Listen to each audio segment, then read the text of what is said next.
इंसान का अगर एक कदम गलत बढ़ जाए, इंसान अगर अपनी घर की दहलीज नांग जाए, इंसान अगर समाज के बनाए हुए दायरे को, लक्ष्मण रेखा को नांग जाता है, तो फिर किस तरीके से वो बर्बाद हो जाता है, बल्कि उसके साथ साथ उसका पूरा परिवार भी बर्बाद हो जाता है। ऐसा एक मामला देखने को मिला है पुणे में।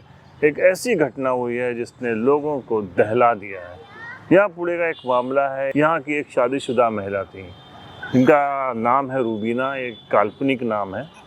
तो रूबीना अपने हस्बैंड से 2 साल पहले किसी बात पे नाराज़ होकर अपने मायके चली आई अपने 2 बच्चों के साथ, और वहीं पे रहने लगी। 10-11 महीने पहले की बात है। सोशल मीडिया पे उनकी किसी गजेंद्र रनवाड़े नाम के एक इंसान से दोस्ती हो जाती है, और फिर धीरे धीरे ये दोस्ती जो है वो अवैध संबंधों में बदल जाती है। दोनों के बीच रिश्ते हो जाते हैं, मुलाकातों का सिलसिला शुरू होता है, और उसके बाद देखते देखते दोनों लगातार सारी सीमाएं पार कर एक दूसरे के हो जाते हैं। समाज के सारे बंधन तोड़ चुके थे। रूबीना गजेंद्र के इश्क में इस कदर पागल हो चुकी थी तो कि उसको होश ही नहीं था कि वो एक शादीशुदा महिला है।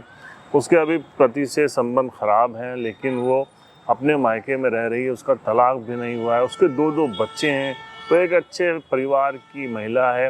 ये सब बिल्कुल वो भूल चुकी थी। इसका नतीजा हुआ कि एक दिन अचानक उसकी जब तबीयत ख़राब हुई तो उसको पता चला कि वो प्रेग्नेंट है। अब ये बात जब उसने अपने चाहने वाले, अपने उस आशिक गजेंद्र से बताई, तो उसने कहा कि ये तो बड़ा गलत हो गया है। ऐसा करो कि तुम हमारे साथ चलो, कहीं हम लोग चलते हैं, वहाँ रुकते हैं, और उसके बाद वहाँ चल के हम तुम्हारा एबॉर्शन करा देंगे। इस बच्चे को जन्म दोगे तो बहुत आफत हो जाएगी। क्योंकि सभी जानते थे कि कोई उसकी दूसरी शादी नहीं हुई है।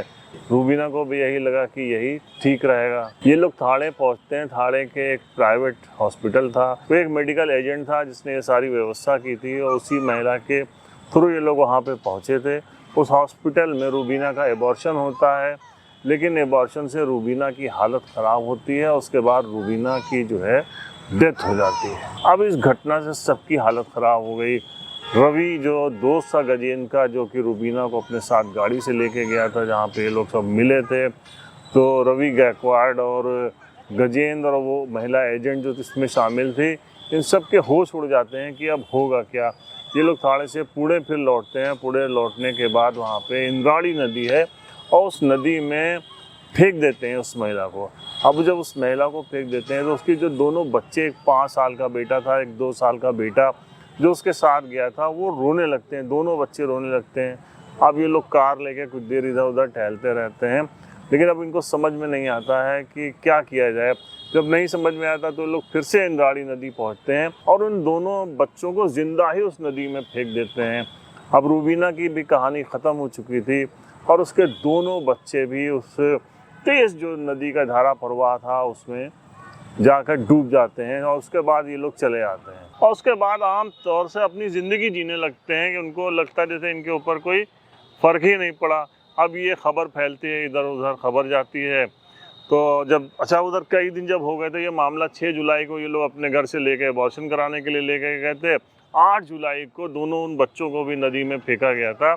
और उसके बाद जब 2-3 दिन और गुजरते हैं और कुछ पता नहीं चलता है, तो उसके बाद रूबीना के घर वाले तलेगांव के MIDC जो थाना है वहाँ पर पहुँचते हैं, और पुलिस से बताते हैं कि उनकी बेटी और उनके दोनों बच्चे गायब हैं। कई दिनों से कुछ भी नहीं पता चल रहा है, और उनका मोबाइल फ़ोन भी जो है वो ऑफ आ रहा है।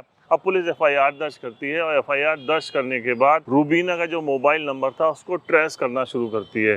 ट्रेस करते करते उसका जो है बहुत सारे नंबर उसमें जब देखती है, तो देखती है कि 2 नंबर पे लगातार बात हो रही है। एक तो गजेंद्र जो था उसके फ़ोन नंबर के ऊपर लगातार रूबीना की बातचीत होती थी, और दूसरा जो रवि का नंबर था, मोबाइल नंबर था, उसके ऊपर भी लगातार रूबीना बात कर रही थी। और जिस दिन 6 तारीख को ये लोग गए थे, उस दिन आखिरी बार इन लोगों की बात हुई थी। उसके बाद उस मोबाइल नंबर पे कोई आपस में कोई भी इन लोगों की कॉल की डिटेल उनको नहीं मिली थी। तो पुलिस को शक हो गया, और इस शक के बाद पुलिस ने गजेंद्र को गिरफ्तार किया, और गजेंद्र की गिरफ्तारी के बाद फिर रवि को गिरफ्तार किया।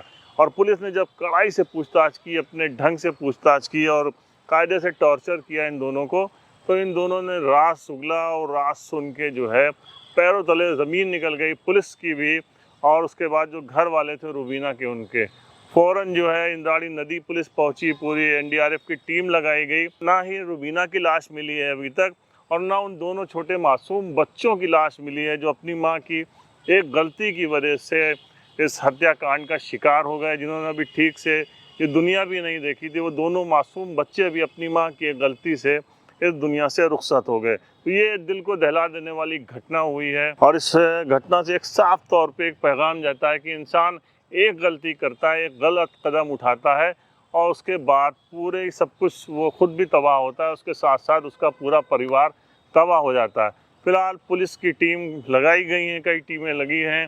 इंद्राणी नदी में भी तलाश की जा रही है कि रुबीना की लाश मिल जाए, उसके उन 2 मासूम बच्चों की लाश मिल जाए, और रुबीना के घर वालों का भी बहुत बुरा हाल। तो मैं हूं परवेज़ अहमद, आप देख रहे थे हमारा खास शो आखिरी सच। हम मिलते हैं नेक्स्ट एपिसोड में एक नई क्राइम स्टोरी के साथ। तब तक के लिए जय हिंद।